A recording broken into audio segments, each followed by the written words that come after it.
Welcome back to রুমার roots. আজকে নিয়ে এলাম V27 এর 2025 এডিশনের লং টার্ম রিভিউ। তো এইটা ভিভোর 2023 এর একদম আর্লি দিকে রিলিজ করা একটা মিড রেঞ্জ ফোন ছিল, যেটার মধ্যে তখন অ্যান্ড্রয়েড 13 দিয়ে লঞ্চ করেছিল। এখন অলরেডি অ্যান্ড্রয়েড 14 আপডেট এসে গেছে। তো আপডেটটার পর ফোনটা এখন কীরকম রান করছে ওটার একটা রিভিউ দেখাবার জন্য আপনাদেরকে এই ভিডিওটা। তো মোটামুটি এই ফোনটা আমার কাছে 2023 মিড থেকেই আছে।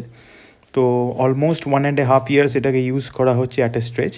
তো এখন ফোনটা কীরকম স্লো হয়েছে, ক্যামেরা আপডেটসের পর এখন কীরকম ফটোজ আসছে, তো এইটা নিয়েই থাকছে আজকের এই ভিডিওটা। তো এখন যেটা দেখতে পাচ্ছেন যে মোটামুটি প্রথম থেকেই এর কিন্তু কালার টিউনিংটা ভিভোর নর্মাল অন্যান্য অ্যান্ড্রয়েডের থেকে একটু অন দ্য ব্রাইটার সাইডই থাকে।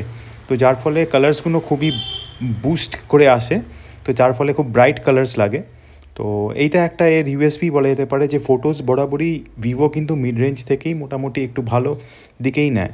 যদিও V27 এই এডিশনটা থেকে কিন্তু কার্ল জাইসের সঙ্গে কোলাবোরেশনটা ছিল না। এর পরের যে এডিশনগুলো এসছে V30 থেকে, তখন কিন্তু লেন্সগুলো সব কার্ল জাইসের ক্যামেরা টিউন।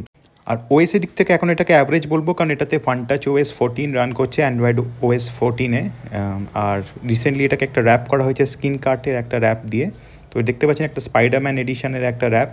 তো যার জন্যে এটার ব্যাকে যে ব্লু কালারটা আছে ওটা দেখা যাচ্ছে না, কিন্তু র্যাপিংটা এটাকে একটা অন্য ক্যারেক্টার দিয়েছে এই ফোনটাকে। আর যার জন্যে গ্রিপটাও একটু আগের থেকে তুলনায় বেটার হয়েছে। আর রিসেন্ট যে আপডেটটা পাওয়া হয়েছে লাস্ট ডিসেম্বরে লাস্ট আপডেটটা এসেছিলো, তো তারপর থেকে ফোনের কিছু চেঞ্জেস এসছে। মেজারলি এটা একটা সফটওয়্যার টিউনিংয়ের জন্যই এই আপডেটটা এসেছিলো। লেন্সে বা কোনো ব্যাটারি লাইফে এখন অবধি সেরকম কোনো বিশাল ডিফারেন্স কিছু দেখতে পাওয়া যাচ্ছে না। তো এই আপডেটটার পর মোটামুটি ফোনের আমি যেটা দেখছি যে একটু হিটিং ইস্যুটা আগের থেকে কমেছে। যদিও V27 প্রথম থেকেই খুব একটা বেশি হিটিং ইস্যু কখনোই ছিল না, কিন্তু এখন বলবো যে ওএসটা একটু স্মুথ হয়েছে। এই যেমন আপনাকে একটা ইনস্টাগ্রাম রান করে দেখাচ্ছি যে মোটামুটি কতটা ফাস্ট লোড হচ্ছে। যদিও ইনস্টাগ্রাম যত দিন যাচ্ছে তত কিন্তু ভালোভাবে রিলসগুলোকে আরও বেশি অপটিমাইজ করছে, যার জন্য অ্যান্ড্রয়েডের বেসিক্যালি একটু মিড রেঞ্জ মডেলগুলোতেও বেশ স্মুথ রান করছে। তো এরপর দেখাচ্ছি আপনাকে মোটামুটি একটা নর্মাল স্পিড টেস্ট দিয়ে যে কীরকম ফাস্ট অ্যাপসগুলো লোড হচ্ছে। যদিও কিছু হেভি অ্যাপস আর লাইট অ্যাপস দুটোই থাকবে এই টেস্টটার মধ্যে। এখন যেমন একটা OLX দেখানো হচ্ছে, এবার নোটসনুক অ্যাপটা খোলা হলো, বন্ধ। এবার ফিটনেস প্যাল যেটা একটা হেভি অ্যাপ, এটা লোড করতে বেশ কিছুটা সময় নেয়, তো প্রসেসরের উপর ভালো চাপ পড়ে। তো এটাও মোটামুটি ফার্স্ট টাইমেই বুট হয়ে গেল। নেক্সট হলো ফাইলস গো অ্যাপটা, এটা গুগলের অ্যাপ, লাইট অ্যাপ। তারপর ডলবি অ্যাপ, এটা একটা voice recorder app. Proton VPN app, এগুলো মোটামুটি সব ভালোভাবেই লোড হচ্ছে দেখতে পাচ্ছেন। CPU টেস্ট অ্যাপ, এটা পুরোপুরি CPUর কোন কী হিটিং হচ্ছে, কোনটার কী স্পেসিফিকেশান আছে সেটা দেখার জন্যে।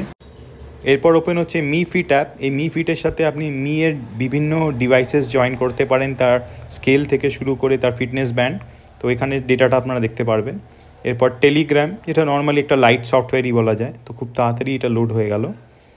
আর এরপর যে অ্যাপ্লিকেশনটা লোড হচ্ছে মোটামুটি একটু টাইম কনজিউমিং, সেটা হলো প্র্যাক্টো একটা জেনারেলি একটু হেভি কনফিগারেশনের এই সফটওয়্যার। তারপর উইন্ডি, এটা থেকে জেনারেলি ওয়েদারটা দেখি আমি, কারণ জেনারেলি এখানে খুব ভালোভাবে ওয়েদারটাকে দেখানো হয়।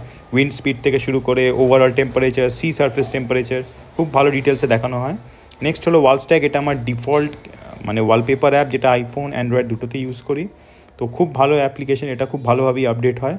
আর রিসেন্ট নিউ ওয়ালপেপার্সগুলো ফ্রিতেই অ্যাভেলেবেল এটাতে, সবথেকে বড় ইউএসপি। নেক্সট হলো লোকাল সেন্ড, এটা থেকে আপনি অ্যান্ড্রয়েড iOS দুটোতে খুব ইজিলি ফাইল শেয়ার করতে পারবেন। তারপর যে অ্যাপটা ছাড়া একদম ফোন ইউজ করাই সম্ভব না, সেটা হলো ইউটিউবের লোডিংটাও মোটামুটি কম্প্যারেটিভলি ভালোই দেখতে গেলে।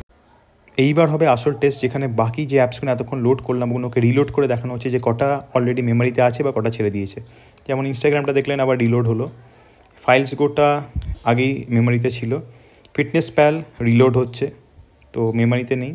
নোটসনুক রিলোড হয়নি, এটা মেমোরিতে ছিল। নেক্সট হলো ডলবি, এটাতে তো অলরেডি কিছু করছিলাম না, তো এটা রিলোড হলো না। প্রোটন VPN রিলোড হয়নি। এরপর ওয়ালস্ট্যাক, এটাও রিলোড হয়নি। উইন্ডি রিলোড হয়নি, এটা একটা খুব হেভি অ্যাপ, যেটা একটা ভালো দিক। টেলিগ্রাম, এটাও রিলোড হয়নি। প্র্যাক্টো, এটাও অন মেমোরিতেই আছে খুব সম্ভবত, কিন্তু একটু জাস্ট লোডিং টাইমটা নিচ্ছে ইন্টারনেট স্পিডটার জন্য। তো মোটামুটি ওভারঅল যদি আমি রিভিউটাকে সাম আপ করি, এটা এখন অবধি খুব ভালো সার্ভিসই দিয়েছে। একবারও সার্ভিস সেন্টার ভিজিট করেনি, মেজর কোনো ব্যাটারি ড্রেন ইস্যুও নেই, যেটা অ্যান্ড্রয়েডের আজকের দিনে একটা মেজর প্রবলেম। তো সেকেন্ডারি ফোন হিসেবে এখন অবধি আমি এটাকে খুব হাইলি রেট করবো। আর এই V27টাকে আমি রাখবো at least next year big billion day sale অবধি, অক্টোবর 2025, কারণ এখন অবধি এই ফোনটা একবার হচ্ছে নো